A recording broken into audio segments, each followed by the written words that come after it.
The fluorescent lights of the office hummed, a monotonous drone that usually lulled me into a state of weary acceptance. Tonight, though, they felt like nails on a chalkboard, amplifying the nervous energy thrumming beneath my skin.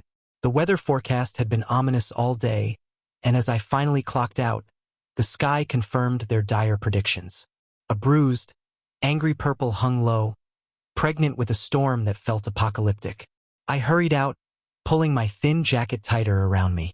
The first fat drops of rain splattered against the pavement, each one a tiny hammer blow against the fragile peace I craved.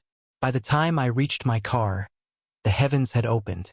The rain was a solid sheet, blurring the world into a watery, impressionistic painting.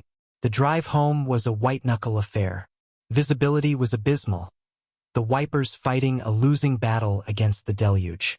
The radio crackled with static, occasionally spitting out snippets of weather warnings, tales of flash floods and downed power lines. I gripped the steering wheel, my knuckles bone white, and focused on the taillights of the car ahead, using them as a lifeline in the watery chaos.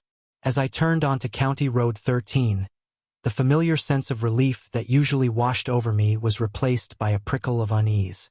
County Road 13 was a notorious stretch of road, winding and narrow, hemmed in by dense woods on either side.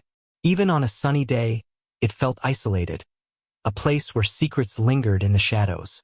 Tonight, it was something else entirely. The trees loomed, their branches writhing like skeletal arms in the wind.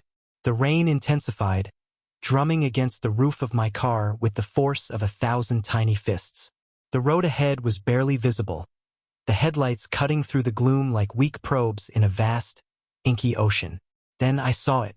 Standing by the side of the road, partially obscured by the downpour, was a figure. At first, I thought it was a hitchhiker, someone unlucky enough to be caught in this nightmare. But as I drew closer, I realized it was a child. A little girl, maybe 7 or 8 years old, stood motionless in the pouring rain. She was wearing a white dress, soaked and clinging to her thin frame. Her dark hair was plastered to her face, obscuring her features. My heart lurched. I couldn't leave her there. Not in this weather. I slowed the car, pulling over to the side of the road, my tires sinking slightly into the soft shoulder. "Hey!" I shouted, rolling down the window a crack.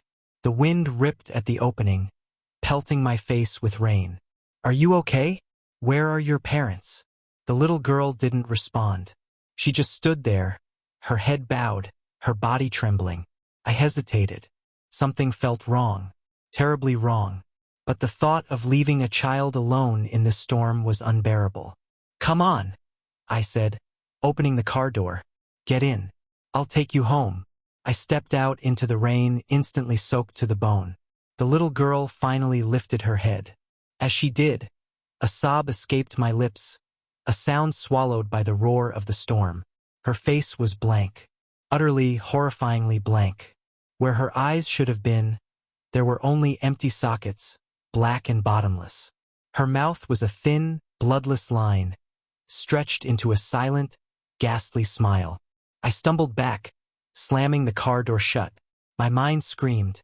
I didn't know what I was looking at, but I knew it wasn't human. I jammed the car into gear, the tires spinning in the mud. The engine roared, and I lurched forward, leaving the thing standing in the rain. I didn't look back. I drove faster than I ever had before, the speedometer needle creeping higher and higher. The rain continued to fall, relentless and unforgiving. The image of that empty face was burned into my retina, a constant, terrifying reminder of what I had seen. Every shadow seemed to writhe, every rustle of leaves sounded like footsteps. I kept expecting to see it in my rearview mirror, that pale figure gliding effortlessly behind me. I gripped the steering wheel tighter, my knuckles aching. Just a little further, I told myself. Just a little further, and I'll be home. Then the car started to shudder. The engine coughed, sputtered, and died. I coasted to a stop, the car silent in the storm except for the rhythmic whoosh of the wipers. I tried the ignition, but nothing. The engine wouldn't turn over. Panic clawed at my throat. I was stranded, alone, on County Road 13. I fumbled for my phone, but the screen was blank. No signal. Of course. I sat there for what felt like an eternity, the silence broken only by the rain and the pounding of my heart. I knew I couldn't stay there. I had to do something. Taking a deep breath, I grabbed my flashlight and opened the car door. The rain slammed into me, cold and brutal. I flicked on the flashlight, the beam cutting a weak swathe through the darkness. I had to walk. I started walking, heading in the direction I hoped was towards home. The road was slick and treacherous, and I stumbled more than once. The wind howled, tearing at my clothes. The trees loomed, their branches casting grotesque shadows that danced in the periphery of my vision.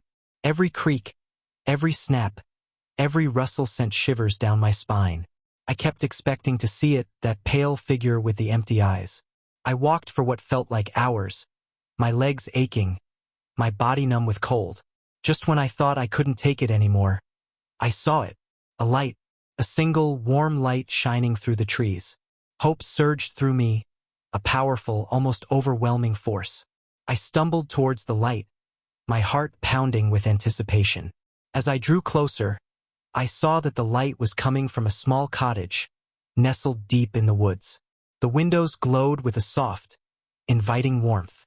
I hesitated. This was strange. I didn't know anyone who lived out here, but I was desperate. I approached the cottage cautiously, my hand resting on the doorknob. Taking a deep breath, I turned it and pushed the door open. The cottage was small and cozy, filled with the scent of wood smoke and something else, something sweet and comforting. A fire crackled merrily in the hearth, casting flickering shadows on the walls. An old woman sat in a rocking chair by the fire, knitting. She looked up as I entered, her face etched with wrinkles that seemed to tell 1,000 stories. "Come in, child," she said, her voice soft and gentle. "You look like you've seen a ghost." I stumbled into the cottage, shivering uncontrollably. "Thank you," I managed to say. "My car broke down.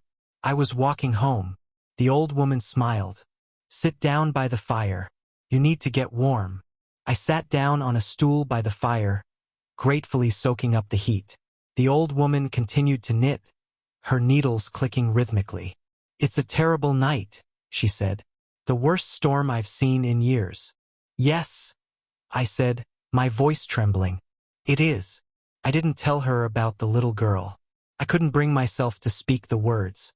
I was afraid that if I did, it would somehow make it real. The old woman seemed to sense my distress. "Don't worry, child," she said. "You're safe here." I stayed in the cottage for what felt like hours, warming myself by the fire and listening to the old woman's stories. She told tales of the woods, of the creatures that lived within them, of the secrets they held. I didn't know how much of it was true, but it didn't matter.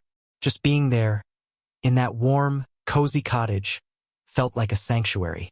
Finally, the rain began to subside. The wind died down, and the sky began to lighten. "It's time for you to go home," the old woman said. I stood up, feeling much better than I had before. "Thank you," I said. "Thank you for everything." The old woman smiled. "You're welcome, child. Be careful on your way home." I stepped out of the cottage and into the dawn. The world looked different now, washed clean by the rain. The trees seemed less menacing, the shadows less threatening. I walked back to my car, finding it surprisingly easily. I tried the ignition, and to my surprise, the engine started right up. I drove home, the sun rising in the east.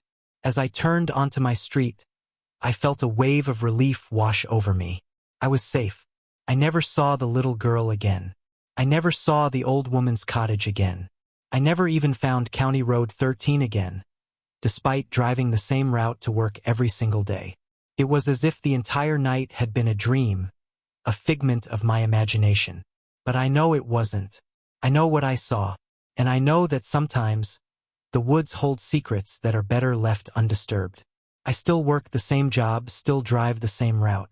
But I never drive County Road 13, even when GPS tries to reroute me through it.